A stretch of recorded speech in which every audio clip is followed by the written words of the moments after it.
Kuna tanggal ko. Para tanggal ko. Uway sa tandulas ka pa.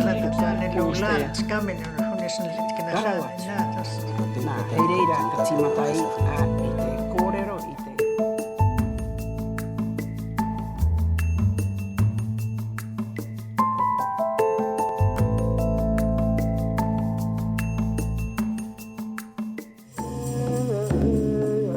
Nispikaks takine yakasin knawaski. Kukarwini kamakinopka aklukanis. Atmakinsa aklukanis.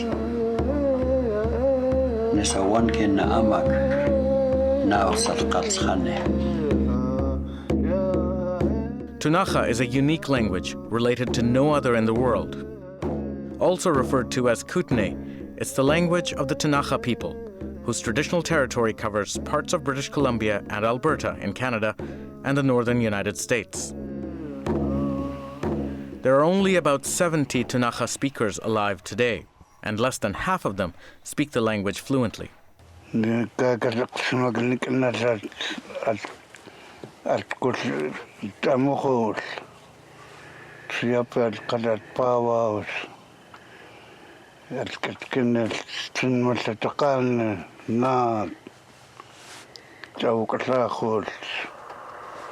Very few can speak the language like him, as well as him. Elder Leo Williams was one of the greatest sources of language and knowledge in the Ktunaxa community. He passed away in 2011. We're just going to be losing a lot of who we are as the Ktunaxa Nation, Ktunaxa people, once those elders have passed on. Marissa Phillips lives with her mother Gwen in one of the 4 Ktunaxa communities in Canada, the St. Mary's Band, or Ak'am. Marissa is as passionate about the Ktunaxa language as she is about technology. In order to preserve the voices of elders, Marissa created this podcast site from Ktunaxa language audio cassettes. I was able to transfer the tape over to MP3s and then created this website to house all of those recordings. Part 10, Excuses for Being Late to Work by Dorothy Alpine.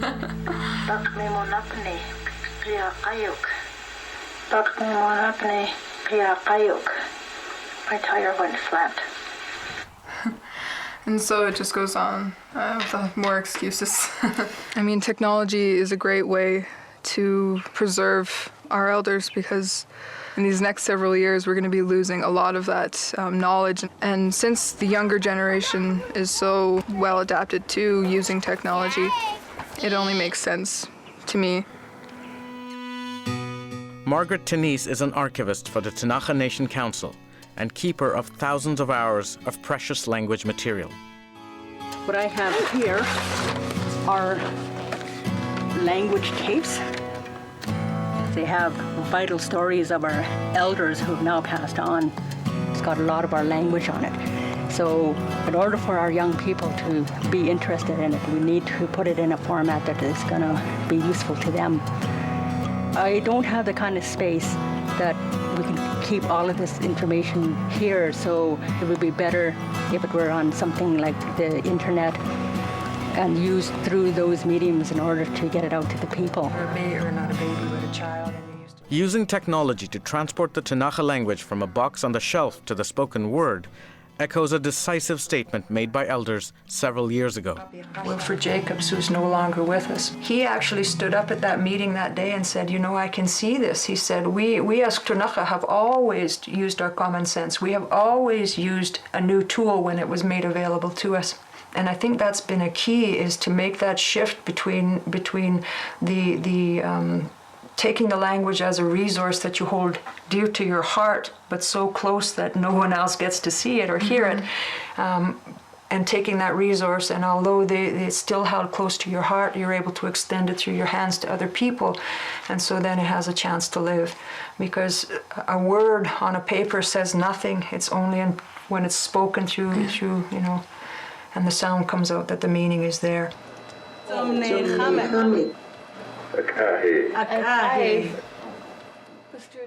An adult language class gathers at the Community Learning Center. It's one of 4 set up in Ktunaxa territory with support from the University of British Columbia and a grant from the Institute of Health Research. Yes, it is.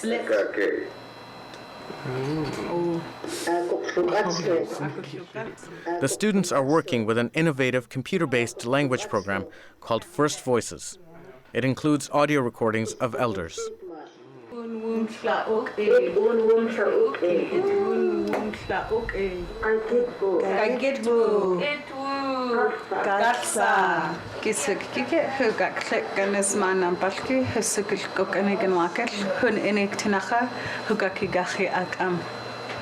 But this is really cool. This stuff is really neat.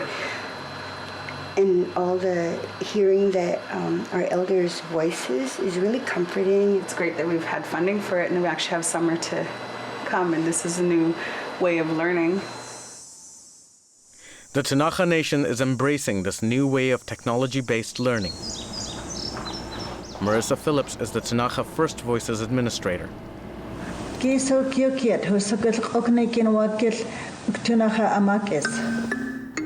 First Voices was created in 2001 by two teachers at the Saanich Tribal School on Vancouver Island. It is now used by more than 60 indigenous communities.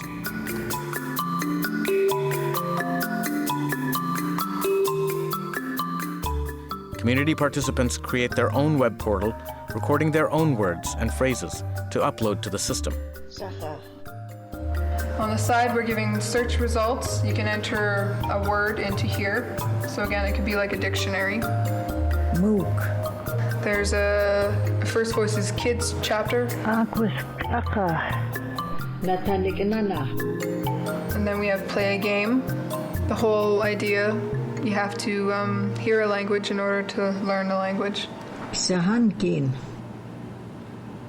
The language tutor allows students to monitor their own progress.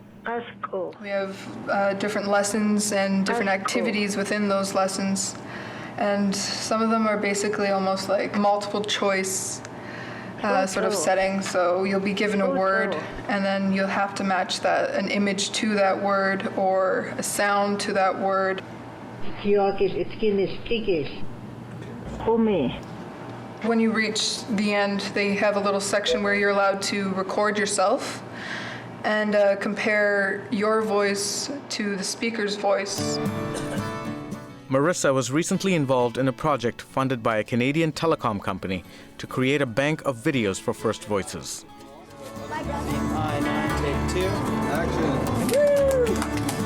I wanted to participate in this project because I feel that as being the administrator for the Ktunaxa First Voices website, we needed some more visual aid when teaching young learners. So I feel that the videos are very important. First Voices is a modern way to teach old values and old traditions. The team created over 200 video clips. These videos are especially well suited for learning Aboriginal languages, which tend to be verb-based. Once they were all edited, they were sent back to me to put up onto the First Voices website, into the video library. And from there, all of the various different bands and nations take the video clips and implement them into their own archives, the word and phrase archives. For Don Mackey of the Ktunaxa Nation Council, a key concern is making sure these digital tools are accessible. Compared to the stuff that we used to have. This is Back in 2002, 2003, all of the communities only had dial-up service. So being able to get any kind of digital files out into the communities so they could hear them was almost an impossibility.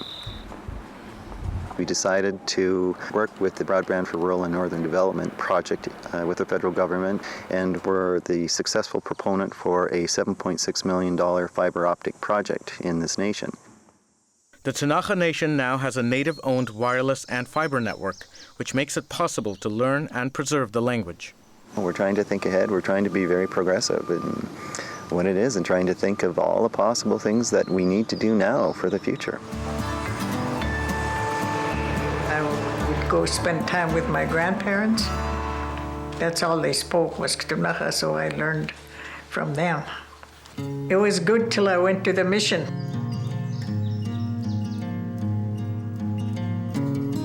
I think that the current state has a lot to do with the past, and it has a lot to do with the fact that we grew up not speaking the language because we were in residential schools. As in all residential schools across this country, the purpose of that school was to take the Indian out of the Indian.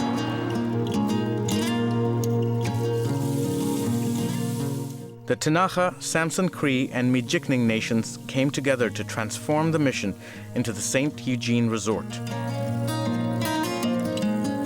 It now houses the office of the Traditional Knowledge and Language Sector and the Tanaka Interpretive Center. Our elder was a visionary when she told us that if we felt that we had lost so much within that building, that it was up to us to go back in there and take it back. What she was telling us is that you don't lose your language and culture because somebody's taken it away. You lose it when you refuse to pick it up yourself, because there are ways of doing that.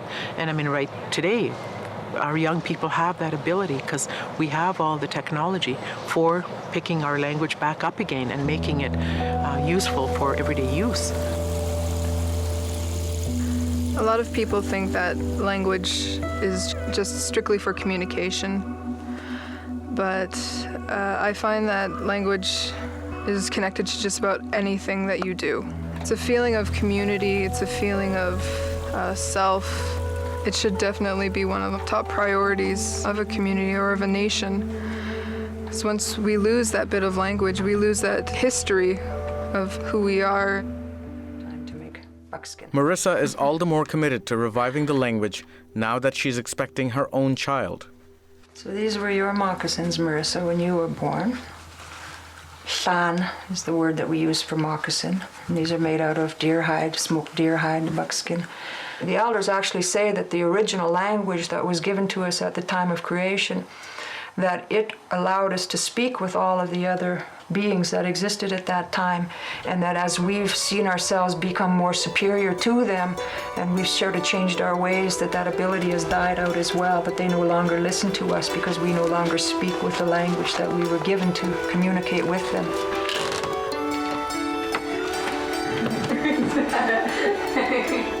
Part of working with First Voices required me to sit down with elders to record their voices for the website, and I chose to go and sit down with my great aunt Elizabeth Gravel.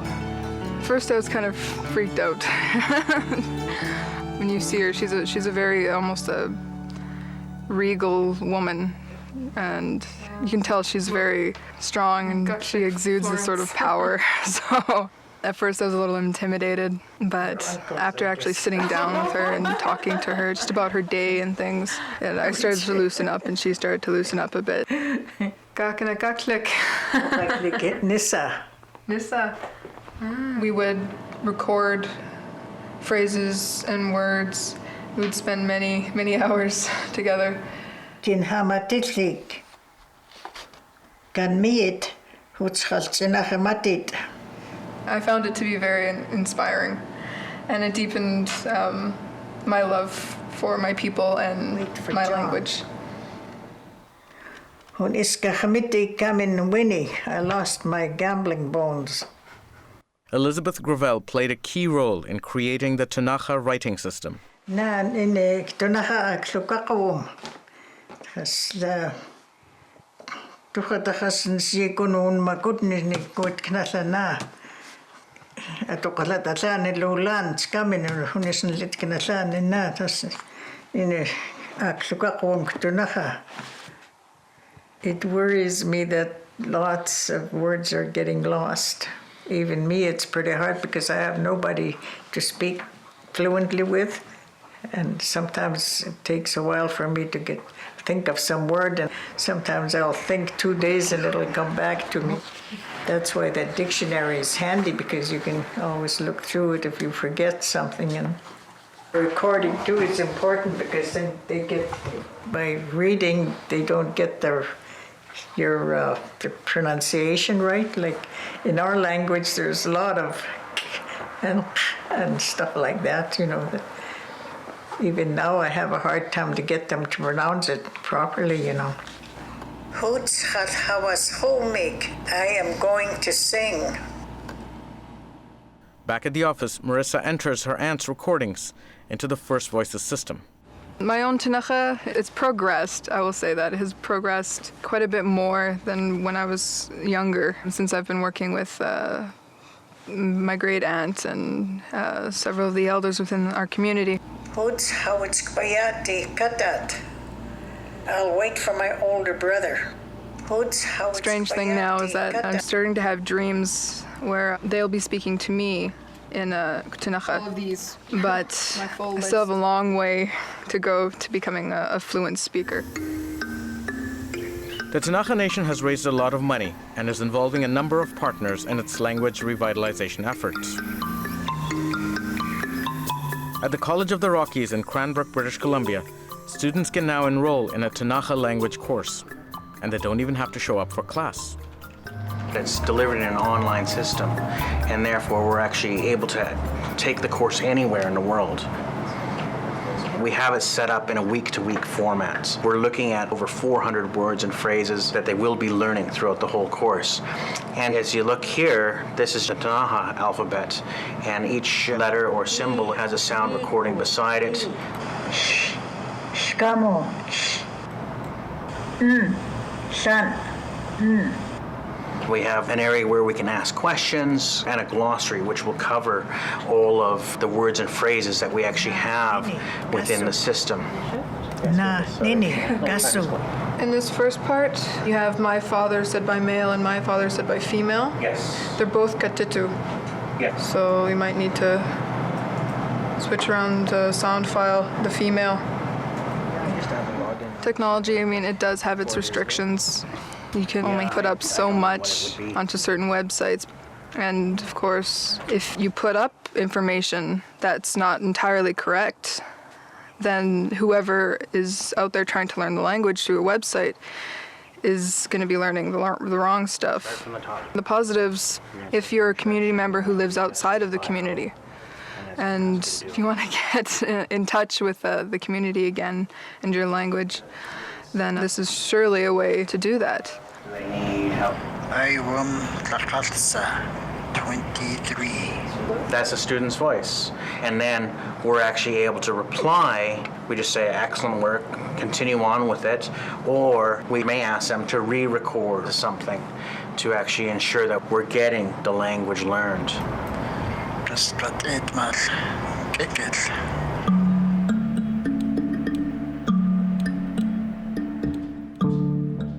Dorothy Alpine is a Tanaka translator and teaches the online course by giving feedback to the students. I find it really exciting because when I listen to the students, to me, our language can be carried on through this type of teaching. It's quite a challenge, especially someone who has not grown up with the language, and for an adult to go in and learn the writing system and learn the language at the same time. I say kudos to them. I'm proud to be part of that effort. Today, Tanaka youth have more exposure to their language than most of their parents ever had. They have access to a number of extraordinary digital tools. Yet, a computer can never replace a living speaker, especially an elder. And yes, you don't get that person-to-person interaction, which can be very helpful because you can sit down and you can really relate to somebody. It doesn't beat actually the emotions that the elders have and the stories that they have to share, everything that comes from their heart and their mind and their memories. Hey guys, what do we say to Mr. Herman? Hi. Hi. How about Ktunaxa? Ktunaxa. Would you like to shake his hand? Give him a proper Ktunaxa greeting? Ktunaxa. How about this? The other hand. Yeah, Ktunaxa. With few elder speakers available, the Tanaka Nation is making sure that children get face-to-face learning with language teachers at the Akamnik school, where students are taught Tanaka starting at daycare. Remember Ktunaxa? Hands.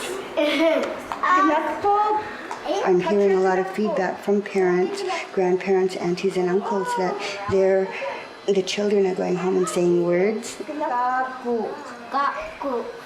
And so there's wanting from home to learn the language, and that's really wonderful.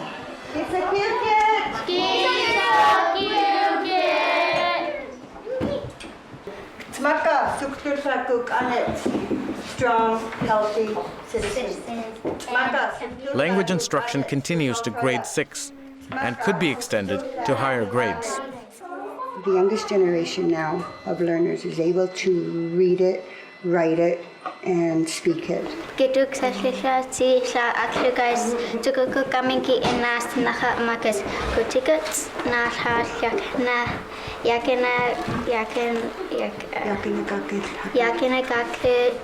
We have to make sure we teach our little children, and words I used to hear my grandfather when he would say, Sanat ka qatlid gini, Ktunaxa.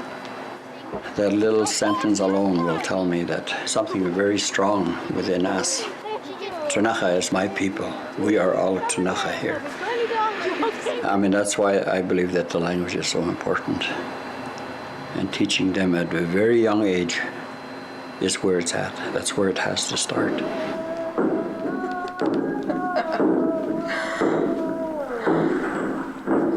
Well, for my own child, I do want it to have the opportunity to be able to have conversations with people in the language. I want it to be able to hopefully speak to elders when he or she is still quite small. Because they're so young, they can pick up on the language, no problem. It's going to be a lot of work on my part as a parent to make sure that that child is getting all that stimulation, all that language, making sure that it's always around.